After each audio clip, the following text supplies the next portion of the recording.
Incertitude totale sur Bitcoin, gestion active de position et changement de plan sur certains assets. Bienvenue à toutes et à tous les amis dans cette toute nouvelle matinale trading. J'espère que vous allez bien. Ce matin, pas mal de choses au programme et notamment d'un point de vue technique. Comme je vous le disais à l'instant, pas mal de gestion active de certaines positions, notamment sur la crypto et des changements de plan, des retournements de situation sur les marchés financiers traditionnels. On va voir ça en détail. Bien évidemment, on fera un point aussi fondamental et macroéconomique très important à faire aujourd'hui. Juste avant de commencer, comme d'habitude, je vous invite à vous abonner si ce n'est pas déjà fait, à liker, à partager, à commenter et surtout à nous rejoindre dans le serveur Discord. C'est là-bas que tout se passe. Vous avez le lien dans la description. Allez, on démarre tout de suite, comme souvent, avec le marché crypto qui est dans le rouge ce matin avec un Bitcoin qui est actuellement en train d'osciller, de vaciller même, on pourrait dire, sur la zone des 37 000 $. On va y revenir dans un instant. Ether, même chose sur la zone des 2000 $ et on voit de nouveau un Ethereum qui sous-performe BTC et globalement, sauf quelques petites exceptions, on a une majorité des altcoins qui sont eux aussi dans le rouge. Alors c'est pas un rouge saignant, c'est pas très violent, mais on perd entre 1 et 4% de valeur sur la majorité du marché. Alors qu'est-ce qui se passe effectivement sur Bitcoin? On a de l'incertitude.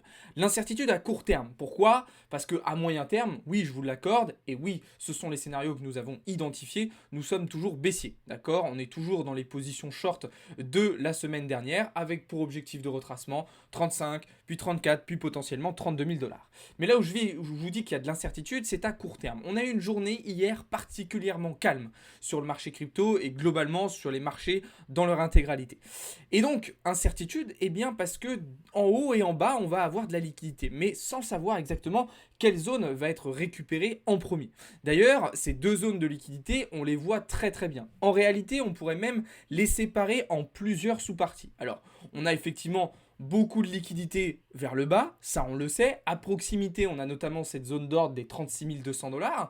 Mais au-dessus de nous, on en a quelques-unes qui se sont créées récemment. Alors, il y a celle de dimanche, dont je vous parlais, d'accord, celle de ce week-end, en gros, là où on a laissé pas mal de liquidités au-dessus des 38 000 $. On ne parle pas non plus évidemment de celles qui sont laissées à 38 500 et à 39 000 $. Mais par contre, on en a aussi à proximité, là vous le voyez, aux alentours des 37 700, 37 800 $. Donc il y a plein de petites poches de liquidité à droite à gauche qui se baladent. Et c'est vrai que pour le moment, c'est assez compliqué de savoir lesquelles on va revenir récupérer en premier. En plus de ça, on a un monde des ranges qui selon moi n'est pas extraordinaire, d'accord? Pourquoi? Parce qu'il est relativement étroit, hein, d'accord? À mon avis, on devrait rester relativement peu de temps dans ce monde des ranges et on devrait donc très rapidement en sortir, ok? Donc selon moi, trop d'incertitude, trop d'indécision et surtout pas assez de confirmation à court terme pour envisager une prise de position beaucoup plus précise, beaucoup plus pertinente pour le moment. Donc, le maître mot aujourd'hui et pour le moment, ça va être patience, observation et préparation. D'accord? Surtout préparation, c'est-à-dire qu'on ne va pas se jeter dans la gueule du loup, mais on va tout simplement attendre de voir quelles informations nous donnent le prix pour envisager de se positionner sur le marché. Et puis s'il n'y a pas de quoi se positionner, on ne se positionnera pas. C'est pas grave. Le but, c'est de ne pas trader pour trader, d'accord? Je vous le rappelle encore une fois, mais des fois, ne pas trader, c'est la meilleure manière de trader. Alors, il faut surveiller aussi le fait que du côté des spots, ça vend toujours très très fort, hein. D'ailleurs, c'est ce qu'on peut observer sur la courbe des CVD actuellement. D'ailleurs, c'est quelque chose qui est assez représentatif, hein, des dernières semaines, où on voit très nettement, si on fait une analyse on-chain, que majoritairement, les petits portefeuilles ont plutôt été acheteurs ces dernières semaines, tandis que les gros portefeuilles ont eux été plutôt vendeurs. Et ce déséquilibre, à un moment, va selon moi amener un mouvement assez fort, assez rapide. C'est pour ça que je vous disais sur la miniature que je m'attendais à un gros mouvement à venir, plutôt un gros mouvement baissier. En effet, je suis toujours dans cette optique qu'on pourrait avoir une grosse cascade de liquidation vers le bas, avec pourquoi pas une mèche qui viendrait toucher les 31 000 $ dans les prochains jours. Alors est-ce que ça sera cette semaine? Peut-être, peut-être pas. Ça, pour le moment, c'est très compliqué de le dire. Vous le savez, en analyse technique, on peut effectivement identifier des scénarios, identifier une direction, mais c'est très compliqué de timer le marché. C'est-à-dire que c'est très compliqué de savoir dans quel intervalle de temps le prix va se diriger justement vers la target qu'on a identifiée. Ça, c'est très compliqué de le dire et ça dépend d'énormément de facteurs, souvent de facteurs externes, pas forcément internes au marché. Donc voilà un petit peu ce que je pouvais vous dire sur Bitcoin ce matin les amis. Évidemment, on reste attentif au comportement de l'open interest qui semble lui aussi un petit peu osciller entre différents niveaux. Donc c'est assez représentatif voilà, de cette incertitude, de cette indécision globale sur le marché. On pourrait regarder les ratios long-short, on verrait à peu près la même chose sur du court terme. Ok ? Évidemment, on y reviendra plus tard, mais Bitcoin va rester sensible à ce qui va se passer sur les marchés financiers traditionnels, et notamment vis-à-vis du dollar, on en reparlera tout à l'heure. Voilà pour Bitcoin, on va pouvoir désormais se tourner vers Ethereum. Là, on est dans la même configuration, à quelques petites choses près, toujours vendeur sur Ethereum, mais sans oublier qu'on n'a pas encore récupéré le high du début du mois de novembre, contrairement à Bitcoin qui a swept tous ses précédents plus hauts, ça n'a pas été le cas sur Ether, donc on surveille ça, mais globalement on est plutôt dans des objectifs de retracement en direction des 1780 $. Ça c'est pour du moyen terme. À court terme, comme BTC, on est sur une situation d'incertitude, d'accord, même si je trouve quand même Ether beaucoup plus faible et beaucoup plus baissier que BTC, et donc je pense qu'on aura beaucoup moins de réactions.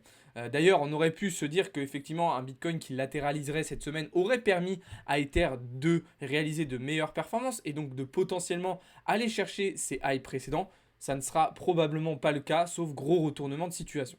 Je précise aussi que, petite subtilité, actuellement Ether se situe dans une zone d'impulsion qui avait été principalement soutenue par des algos. Vous voyez, elle est particulièrement bizarre cette impulsion. La forme des bougies, le comportement du prix a été assez particulier et c'est principalement dû du fait que cette impulsion a été mise en place par des algos. Donc attention à la réaction, attention au comportement du prix dans cette zone qui pourrait être un petit peu particulière, qui pourrait être un petit peu faussée justement par ce contexte de marché. Voilà pour Ether, on va pouvoir basculer du côté des alts. Alors il y a eu pas mal de setups très intéressants sur les alts, pas mal de configurations de prix qui me plaisaient, mais la faiblesse de Bitcoin et d'Ethereum m'a rendu un petit peu, j'ai envie de dire, frileux. Et du coup, je suis principalement sorti de l'ensemble de mes positions, soit légèrement en bénéf, soit ABE. Donc pour le moment, sur le début de semaine, pas de perte, des petits gains, mais c'est resté très léger. Je pense notamment à la position sur le link qu'on avait identifié. Alors pour le moment, ça réagit bien, d'accord, mais attention quand même, il faut rester prudent. Là, on est vraiment venu chercher parfaitement le setup qu'on souhaitait dans la zone de TE, récupérer la FVG que vous voyez ici, avec pour objectif de venir chercher la buy side qui se situe en direction des 15,40 $. On avait quelque chose de similaire sur le XRP qui lui aussi pour le moment réagit bien. Je pense aussi au Kaspa qui lui aussi pour le moment réagit bien. Donc pour le moment, des setups qui se passent bien, mais attention, il ne faudra pas hésiter ici à sécuriser très rapidement nos positions avec des prises de profit partielles et des SLABE. Je surveille quelques autres petits setups, je pense à ARB, je pense au AR, d'accord, qui semble bien remonter ce matin. Je pense aussi à Polkadot que je vous avais partagé hier soir dans le serveur Discord, comme l'ensemble des autres positions. Et on avait aussi, c'était tout. Sinon, on a des positions toujours vendeuses sur le Solana. On est en vente aussi sur DYDX. On attend toujours un PIF qui reviendrait sous les 40 centimes pour se positionner à l'achat. Globalement, on est à peu près sur les mêmes assets en train de surveiller tout ça. Petite précision du coup concernant le MEM, s'il y en a certains qui sont positionnés, on est potentiellement sur une zone intéressante pour renforcer vos positions. Si vous trouvez qu'en termes de risk management, elles ont été un petit peu trop légères, étant donné que nous ne sommes pas venus chercher la troisième entrée, vous avez potentiellement la possibilité d'effectuer un renforcement de position sur ce niveau de prix qui est pour moi assez pertinent, même si idéalement il nous faudrait quand même un petit swept de cette sell side avant de repartir vers le haut. Voilà un petit peu pour le marché crypto. Si vous voulez aller un peu plus en profondeur et en détail dans ces différentes analyses, je vous invite à rejoindre le serveur Discord. C'est là-bas que je vous les partage en intégralité. Je vous invite à venir discuter avec nous. C'est là-bas que tout se passe. Encore une fois, vous avez le lien en description. On va pouvoir désormais se tourner du côté des marchés financiers traditionnels et en commençant par le dollar, comme souvent. Dollar qui est sur une zone assez intéressante en 4 heures. Pour le moment, nous n'avons pas réagi sur les présentes, mais celle-ci pourrait être effectivement le théâtre d'une potentielle réaction haussière, notamment puisque cet après-midi, et surtout dû au fait, pardon, puisque cet après-midi, nous aurons des premiers catalyseurs macroéconomiques, des premières datas macroéconomiques du côté américain qui pourraient, hop, excusez-moi, j'ai fait de la merde, qui pourrait un petit peu changer la donne du côté du dollar, puisque cet après-midi, nous aurons la publication des chiffres Conference Board, donc de la confiance des consommateurs. Alors excusez-moi, je reparamètre mon investing. Si jamais il y a des développeurs d'investing qui sont présents et qui regardent la vidéo, faites-moi signe parce que votre site est absolument pas fluide. C'est une catastrophe à utiliser. Voilà, donc Conference Board, confiance des consommateurs, une data qui pour le moment selon les estimations devrait être en baisse à 101 points contre 102,6, donc ça c'est plutôt une data qui devrait faire baisser le dollar, mais au vu de la publication des résultats des dernières semaines sur le sentiment des consommateurs, on pourrait s'attendre à quelque chose d'un petit peu différent selon moi, et donc quelque chose qui pourra entraîner une petite réaction haussière du dollar. Pour le moment c'est très compliqué de le dire, donc je préfère pas trop m'avancer et c'est pour ça que je suis très prudent sur mes prises de position, d'accord, sur le marché. Mais c'est quelque chose que j'anticipe, pourquoi pas pour cet après-midi. De toute façon, on suivra ça en direct à partir de 15h30 en live sur Twitch et sur TikTok. Petit aparté concernant justement cette confiance des consommateurs, on a eu les mêmes résultats ce matin en Europe avec l'Allemagne et la France. Donc sur les deux pays, on a eu une petite amélioration de cette confiance des consommateurs, même si elle reste quand même très très très très mauvaise, il ne faut pas se le cacher. D'ailleurs, des résultats un petit peu étonnants, je trouve, du côté européen. Mais bon, de toute façon, tous les résultats qui sont publiés du côté européen m'étonnent particulièrement. On dirait que tout va bien, alors qu'en vérité, au quotidien, on se rend compte qu'il y a quand même des petits problèmes. Et puis, autre petite data qu'on a eu cette nuit, c'était du côté du Japon avec l'IPC Core, du coup, qui continue de baisser à 3%, décidément. Les Japonais qui cherchent de l'inflation et qui n'y arrivent pas, malgré tout ce qu'ils mettent en place, malgré des politiques monétaires ultra accommodantes, ils n'arrivent pas à avoir un peu plus d'inflation. Donc là, vous voyez, les anticipations estimaient un maintien de cette inflation à 3,4% et finalement, elle rebaisse à 3%. On aura aussi, je vous le rappelle, ce soir, enfin, tout au long de la journée, pas mal de membres de la Fed qui s'exprimeront, Waller, Bowman notamment, et on aura aussi un petit discours de notre chère Christine Lagarde à 17h. Alors, petit aparté concernant Christine Lagarde et concernant globalement l'Union Européenne, vous avez très probablement vu l'interview, enfin en tout cas la chronique d'un journaliste, il me semble qu'il s'appelle Axel Tardet ou Alex Tardet, je ne sais plus exactement, je m'excuse si j'écorche son nom, sur France Télévisions, dans lequel justement il revenait sur le fils de Christine Lagarde qui avait perdu donc 60% de ses cryptos, on en a déjà parlé. Et donc ce chroniqueur, qui est en fait un journaliste économiste, et c'est ça le plus inquiétant, considère que les cryptos ne reposent sur rien. C'est ces mots, c'est les mots qui sont sortis de sa bouche. Des crypto-monnaies qui ne reposent sur rien, qui sont purement spéculatives. Bon, il a débité tout un autre tas de bêtises, évidemment, en disant que la plupart et toutes les cryptos étaient à jeter. C'est assez dingue de voir qu'en France, aujourd'hui, on continue de donner la parole à des personnes qui ne maîtrisent pas leur sujet. Et surtout, on a de plus en plus de gens qui parlent et qui donnent leur avis sur certains sujets qu'ils ne maîtrisent pas. Alors là, c'est sur la crypto, mais ça peut être sur plein d'autres sujets différents. On le voit en ce moment avec ce qui s'est passé entre Israël et la Palestine. Il y a eu plein de personnes qui sont venues balancer leurs idées alors qu'ils ne maîtrisent absolument pas leur sujet. Je trouve que c'est vraiment un fléau dans notre pays de laisser la parole à des personnes qui ne sont pas légitimes de la prendre sur certains sujets.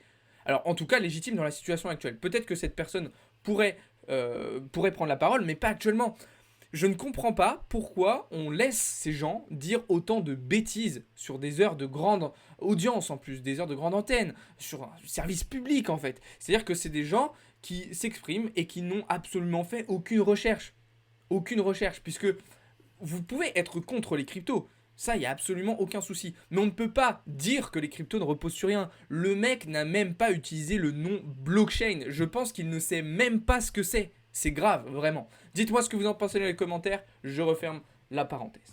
Je disais donc le dollar qui pourrait être sensible cet après-midi aux différentes publications de résultats. On pourrait donc potentiellement s'attendre à une petite réaction haussière. En tout cas, moi, c'est ce que j'anticipe. Maintenant, évidemment, si ce n'est pas le cas, on fermera très très vite les vannes. Vu que j'entends une petite réaction haussière du dollar, j'en ai profité pour me repositionner sur EURUSD, sur les prix d'entrée qu'on avait identifiés la semaine dernière, sachant qu'on est en approche de la zone décisive, la zone maîtresse de cette année 2023 sur euro-dollar.